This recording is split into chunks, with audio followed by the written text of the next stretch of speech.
எனக்கு அப்துல் சமது முஸ்லீம் லீக் தலைவர் சிராஜ் மில்லத் அப்துல் சமதினுடைய சொற்பொழிவுகள் வந்து எனக்கு ரொம்ப பிடிக்கும். அரசியல் சொற்பொழிவுகள், மார்க்க சொற்பொழிவுகள் அதெல்லாமே வந்து ரொம்ப பிடிக்கும். பக்கத்தில் எங்கேயாவது ஒரு 5-10 கிலோமீட்டருக்குள்ளே அவர் பேசினார்னா சைக்கிள் எடுத்துகிட்டு கிளம்பிடுறது. அவருடைய சொற்பொழிவுகள் ரொம்ப பிடிக்கும். அவற்றை இருந்து தான் ஒரு மேடை பேச்சும் ஒரு தமிழும் வந்து எப்படி நாம்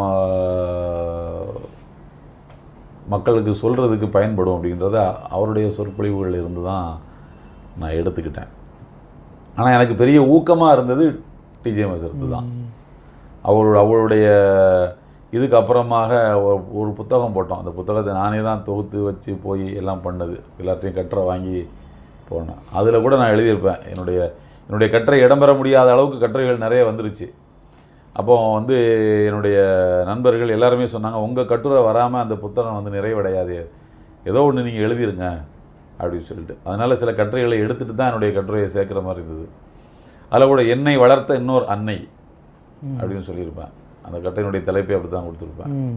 ஏன்னா அவள் வந்து எனக்கு ஒரு பெரிய ஊக்கமாக இருந்ததுனால அப்படி வந்தது தான் அந்த ஆர்வம்.